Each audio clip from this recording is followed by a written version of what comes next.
Hey, my friends, we are excited today here at the 10-Minute Book Talk. Well, before we get into that, I'll tell you why I'm excited. Although if you look at this cover in this book by Debbie Macomber, you might know the reason for my enthusiasm. But first, I am Marie Bostwick. I am here with my co-host, Rachel Linden. This is the 10-Minute Book Talk, where three best-selling authors talk to you about all things bookish for 10 short and sweet minutes every Wednesday. Normally, we would have Katherine Reay with us, but she is off having adventures. But that's okay because we are here with Debbie Macomber, whose brand new book, woohoo, yes, indeed, woohoo, indeed, whose brand new book, The Best Is Yet to Come, came out yesterday. And we were lucky enough to get to read it early. It's a marvelous book. So first of all, thank you, Debbie, for joining us today. I know you're really busy with a lot going on, but we're thrilled to have you. Tell us about your book. Oh, thank you for having me. You guys are both so great. And I love that you both live close to me now. Didn't used to be that way. So this is even one of the best things ever to have both of you close. So The Best Is Yet to Come is, I've always wanted to write a wounded warrior story. And so this plot came to me, and it was one of those that kind of brewed in my mind for a long time as the characters grew. And I wanted to keep it in the little town of Oceanside, Washington, where A Walk Along the Beach and the other two books have come from. So it's my wounded warrior story. Oh, terrific. Love that. So Debbie, Maria and I were just talking about this before we hopped on with you. You are just one of the most phenomenal plot generating human beings on the planet. It's like your brain is this fertile garden of wonderful book plots.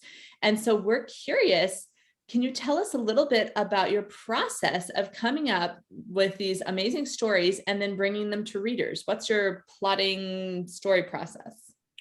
Well, early on in my career, I had to decide what stories to write. Because, as you say, the gift God gave me is that of being a storyteller. So I see stories everywhere. I mean, I could come up with 3 different plots in a day just by observing life around me. So I came up with 5 words that helped me decide which is the best idea to develop. And the first one is relevant. The idea has to be relevant to my readers. And I know who they are because I read all the mail that comes in here, either through the computer or the letters. And it has to be provocative because I want my readers to think. And it's just very important for me to have them in a situation that they could very easily place themselves in and how they would respond to it. It has to be told in the most creative way I can think to tell the story. It has to be realistic, and it has to be entertaining. I'm not here to teach anybody anything.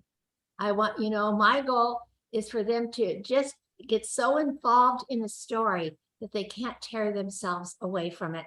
And once I have those ideas, I mean, that plot aligned with those words, I know I've got a good, and then I just start building it. I start off by scenes come to my mind. I see my hero and my heroine in certain situations, and scenes will come into my mind. So I start building on that.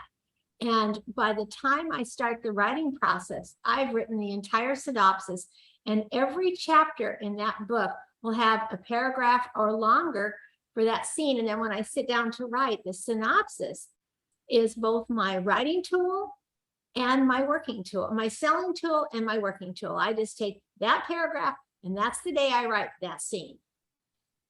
Fabulous. Okay, writers, pay attention. We just I wrote them down. Masterclass right here from the expert of how to do it. 3-minute masterclass. I wrote down all 5 of those because those are brilliant and wonderful.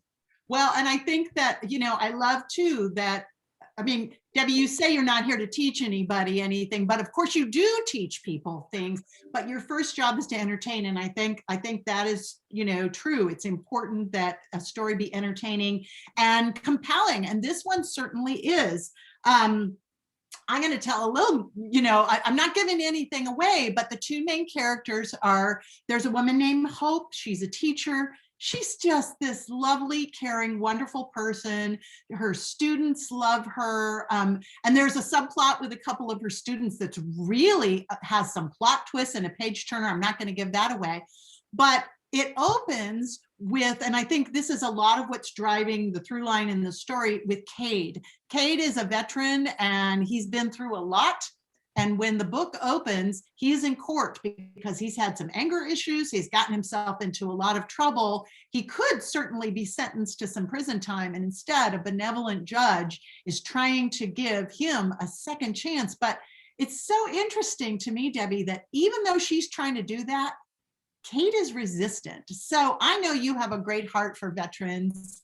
Tell us about that a little bit. Was there special research? Are there people you've come across? I mean, where did this character of Cade come from? Because he's really so interesting.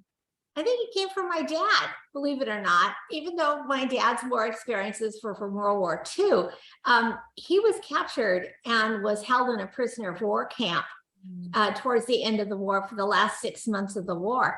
And I was an adult, married with children, and had a son in the Army as an airborne ranger before I ever knew that my dad had been a POW. He never talked about it. And the amazing thing is, his heart was so full of forgiveness for those that had mistreated him. And, so I think that's where the whole idea of that wounded soldier came from, just from my dad. And it was interesting because it was a Thanksgiving dinner and our son Ted was home and he was a ranger. And just at the table, Dad said, "We were rescued by airborne rangers." And I looked at him, I said, "Rescued from where?" And when he said the POW camp, I could have fallen out of my chair. I was so shocked because he never, ever talked about it. And I don't think that generation did. Yeah. They just held that all inside themselves. And so, that wounded warrior that was my father took on a lot of the characteristics from Cade. Such a beautiful. And Debbie, with this story, what do you want readers to take away? First of all, the entertainment part is and that life is complicated. We are all dealing with issues that are hard for us to understand and assimilate in our lives. I keep thinking there's a waiting time in there. My daughter was recently is going through a divorce, and it's just tragic. Her heart is broken, and it's taking a long time. And she says, Mom, I had to realize that God is working on me in this time, that his timing is perfect. And I think, the healing process doesn't come easy and it doesn't come quick. And that's what Cade has to go through. He has to go through that healing process. And, God was working on him behind the scenes, just as he was with Hope. And what I want the readers to come away with is the realization that life has a lot of bumps and a lot of different curves in it, but there is a reason, and they can work through it with God's help. Very profound words. Well, we love this book, and I could talk about it all day long, but it's only the 10-minute book talk, so we're going to have to wrap up pretty soon. But I do have a couple of things. So, Debbie, tell us, what is bringing you joy today, my friend? Oh my goodness, you will not believe this. I took 6 months off from writing. I thought I would retire, but I'm happiest when I'm writing. I'm really happiest when I'm writing. So my joy today is sitting down in front of this computer and composing another story.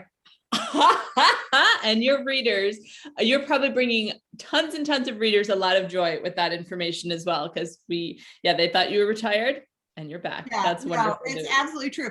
That's hilarious. Debbie, you could have called us up and you could have asked us, like, am I going to be happy not writing? We would have said no. So we could, a lot of people know me better than I know myself. No, you probably needed to take some trips and clean your office and things. It's okay to take a little break sometimes. Yeah. My friends, you need to go out and get Debbie Macomber's new book, The Best Is Yet to Come. It is, Debbie never disappoints, story after story. She makes us care about these characters.